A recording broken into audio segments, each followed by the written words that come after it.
তাইফের ময়দানে ক্ষতবিক্ষত শরীর, রক্ত ঝরছে আল্লাহর নবীর গা থেকে। আহারে, আমি সেই জায়গাও দেখেছি, তাইফের সেই জায়গাটাও দেখেছি যেখানে রাসূলুল্লাহ বেহুশ হয়ে পড়েছিলেন, সব থেকে বেশি রক্ত পড়েছে। রাসূলুল্লাহ যখন হুশ আসতেন, বেহুশ হয়ে গেছিলেন, ফেরেশতারা দাঁড়ায় কাঁদতেছে আর বলছে, ইয়া রাসূলুল্লাহ, আপনার এই করুণ অবস্থা দেখে আকাশের ফেরেশতারা কাঁদতেছে, আমি সহ্য করতে পারছি না। জিবরাইল বলছেন, আমি হুকুম চাই, আপনি আমাকে হুকুম দেন, দুটা পাহাড় মিলায় দিয়া সব কাফের পিছে শেষ করে দিই।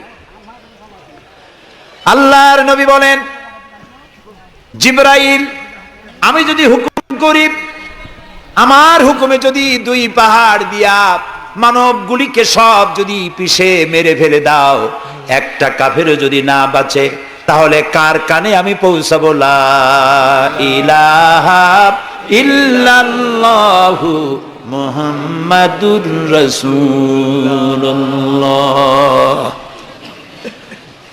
নবী করিম সাল্লাল্লাহু আলাইহি সাল্লাম বসে আছেন, গা দিয়ে রক্ত ঝরছে।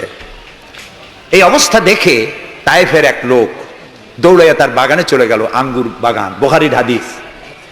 আঙ্গুর বাগান থেকে এক গ্লাস আঙ্গুরের রস নিয়ে এসে রাসূলের হাতে দিলেন। 3 দিনের না খাওয়া রাসূল, 3 দিন ক্ষুধার্ত, তৃষ্ণার্ত, ক্ষতবিক্ষত, জর্জরিত, নিষ্পেষিত, নির্যাতিত। এক গ্লাস শরবত হাতে পেয়ে বিসমিল্লাহ বলে শরবতটা পান করলেন। জিজ্ঞেস করলেন, তোমার নাম না আত্তাস? তিনি বললেন, হ্যাঁ, আমার নাম আত্তাস। তোমার বাড়ি হযরত ইউনূস আলাইহিস সালামের গ্রামে? তিনি বললেন, হ্যাঁ। তো আপনি কি করে জানলেন আমার নাম আত্তাস আর আমার বাড়ি ইউনূস আলাইহিস সালামের গ্রামে? নবী করিম সাল্লাল্লাহু আলাইহি সাল্লাম বললেন, আত্তাস, ইউনূস আলাইহিস সালাম নবী আর আমিও নবী, এক নবীর খবর আরেক নবীর কাছে থাকে। এক গ্লাস শরবত পান করে দুহাত উঁচু করলেন, নবীর চোখ থেকে দরদর করে পানি পড়ছে। তিনি বলছেন, রব্বুল আলামিন, এই তায়েফবাসী ওরা বোঝে নাই যে আমি তোমার নবী, ওরা বুঝতে পারে নাই যে আমি তোমার রাসূল, ওরা না বুঝে আমাকে ক্ষতবিক্ষত করেছে। আল্লাহ, তুমি এজন্য তায়েফবাসীদের উপরে গজব দিও না, তুমি শান্তি দাও, হেদায়েত দাও। দুনিয়ার সকল নবী কোন কোন ক্ষেত্রে অধৈর্য হয়েছেন, নবী করিম সাল্লাল্লাহু আলাইহি ওয়াসাল্লাম কখনো অধৈর্য হন নাই। প্রিয় ভাই সব, সুলাইমান আলাইহিস সালাম রাষ্ট্র পেয়েছেন, পিঁপড়ার ভাষা বোঝেন। কার ভাষা? পিঁপড়ার রাজা আছে না, চেনেন পিঁপড়ার রাজা? মাঝে মধ্যে পরিচয় করেন পিঁপড়ার রাজা কারা। মাথাটা মোটা, পিঁপড়ার রাজা আমরাও বলি। পিঁপড়ার রাজাকে হাতে নিয়েছেন, ডান হাতে। সূরা আন-নামলে আল্লাহ তাআলা বলছেন, পিঁপড়া কথা বলতেছে, পিঁপড়া বলছে তার দলবলকে, সুলাইমান আলাইহিস সালাম আসতেছে তার সৈন্য সামন্ত নিয়ে, পায়ের তলায় পিষ্ট হয়ে মরে যাবি, সব গর্তে লুকা। তিনি পিঁপড়া হাতে নিয়ে কথা বলতেছিলেন পিঁপড়ার সাথে। সুলাইমান আলাইহিস সালাম কথা বলছেন পিঁপড়ার সাথে। এখন পিঁপড়ার ভাষা আমি বুঝি, এতে একটা অহংবোধ সৃষ্টি হতে পারে। পিঁপড়ারও ভাষা আমি বুঝি। নবুয়তের শান দেখুন, পিঁপড়ার ভাষা বুঝতেছেন, সেখানে তিনি বিনয়ী হয়ে গেলেন আল্লাহর সামনে। তিনি বললেন, রব্বি আউজি'নি আন আশকুরা নি'মাতাকাল্লাতী আন'আমতা আলাইয়া ওয়া আলা ওয়ালিদাইয়া। আয় আল্লাহ তাআলা, তুমি আমাকে ওই পরিমাণ শুকর আদায় করার তৌফিক দাও আমাকে, যে পরিমাণ নিয়ামত তুমি আমাকে দান করেছো। ওয়া আলা ওয়ালিদাইয়া, এবং আমার মা বাবার প্রতি যতটা নিয়ামত তুমি আমাকে দিয়েছো। ওয়ান আমালা সালিহান তারদাহু, আর আমাকে এমন আমল করার তৌফিক দাও যাতে তুমি খুশি হও। ওয়াদখিলনি বিরাহমাতিকা ফি ইবাদিকা সালিহিন, আর আল্লাহ আমাকে ইবাদে সালেহের মধ্যে শামিল করে দাও। সুবহানাল্লাহ। প্রিয় ভাই সব, আমার মূল বক্তব্য ছিল, এই সব সচ্চরিত্রবান সুপার কোয়ালিটির মানুষ আল্লাহর নবীরা মার খেলেন কেন? শুধুমাত্র দাঁত মাজা, সুরমা লাগান, দাড়ি লাগান। আমি যদি আপনাদের বলি সবাই দাড়ি রাখবেন, আপনারা কি আমার মারতে আসবেন? কেন মারবেন? আমি তো খারাপ কথা কিছু বলিনি, এই জন্য মারামারি হয় না। মারটা হইল কেন? মার হয়েছে এই কারণে, নবীরা বলেছেন লা ইলাহা ইল্লাল্লাহ, আল্লাহ ছাড়া কোনো ইলাহা নাই, আইনদাতা নাই, বিধানদাতা নাই, একমাত্র আইনদাতা তিনি। এখন আল্লাহর আইনটা কি সেটা আমাদেরকে বুঝতে হবে, সেটার দিকে আমি আগাচ্ছি ইনশাআল্লাহ। নবী করিম সাল্লাল্লাহু আলাইহি ওয়াসাল্লাম যখন এই কালিমার দাওয়াত দিলেন, মার শুরু হয়ে গেল। যারা এতদিন বলছিল আল আমিন, কি বলছিল রাসূলকে?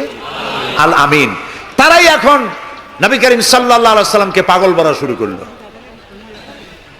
রসুলকে পাগল বলা হলে আঘাত লাগে কার গায়ে? আঘাত লাগে কোথায়? আল্লাহর গায়ে বলা যাবে না, আল্লাহর অস্তিত্বে আঘাত লাগে। আল্লাহ রাব্বুল আলামিন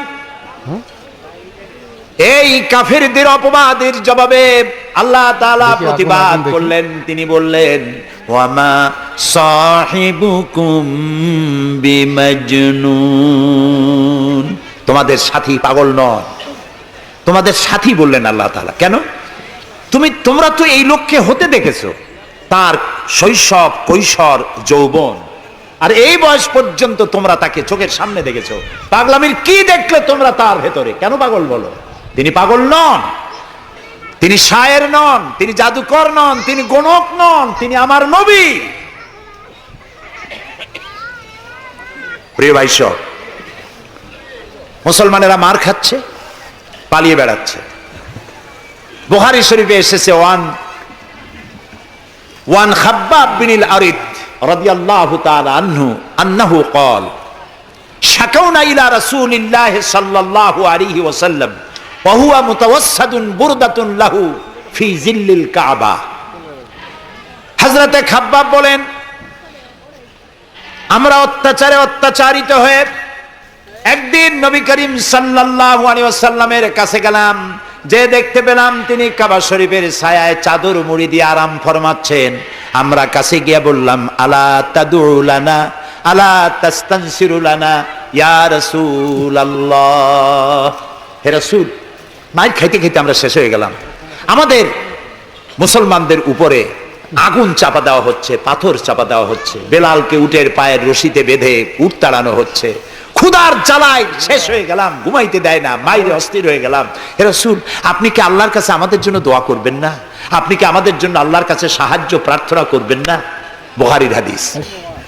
রাসূলুল্লাহ উঠে বসলেন, বললেন, ও খাব্বাব, তোমাদের আগে এই পৃথিবীতে যারা এসেছিলেন সেই সমাজের সমাজপতিরা কলেমার দাওয়াত দেওয়ার অপরাধে তাদেরকে ধরতো। ফায়ুখাজুর রাজুলু ফায়ুহফারু লাহু ফিল আরদ, তারা তাদেরকে ধরতো আর তাদের জন্য গর্ত খনন করত।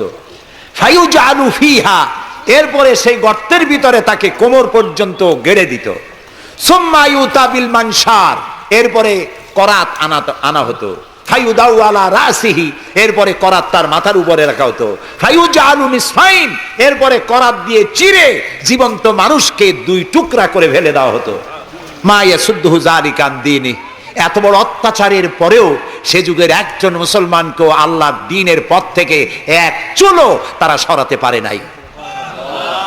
রাসূলুল্লাহ বলছেন, ওয়াল্লাহি ওয়াল্লাহি, ও খাব্বাব, আমি আল্লাহর নামে কসম করছি। কে বলছেন? রাসূলুল্লাহ কসম করছেন, আমি আল্লাহর নামে শপথ করছি, লা ইউতাম্মান্নাল্লাহু হাদাল আমরা হাত্তা ইয়াসিরুর রাকিবু মিন সানা ইলা হাদারামাউত। সেদিন বেশি দূরে নয়, যেদিন ইয়েমেনের রাজধানী সানা থেকে সুন্দরী যুবতী নারীরা তাদের যৌবনের পসরা নিয়ে, সওদাগারেরা তাদের সম্পদ নিয়ে সানা থেকে রওনা করে সহস্র মাইল পাড়ি দিয়ে সৌদি আরবের হাজরামাউত পর্যন্ত পৌঁছে যাবে রাত এবং দিনে পায়ে হেঁটে। লা ইয়াখাফু ইল্লাল্লাহ, আল্লাহ ছাড়া কোনো ভয় তাদের অন্তঃকরণে থাকবে না। আবে জিবা আলা গানামি, তবে হ্যাঁ এটা ঠিক, লা ইয়াখাফু ইল্লাল্লাহ যদি বলা হয় আর কিছু না বলা হয়, তাহলে তো বোঝা যাবে যে বাঘ এবং সিংহরও ভয় থাকবে না। নবীর কথায় কোনো ফাঁক থাকে না, আল্লাহর কথায়ও ফাঁক থাকে না, নবীর কথায়ও ফাঁক থাকে না। একজন ইলম কালাম কম যখন ওয়াজ করতে যাইতো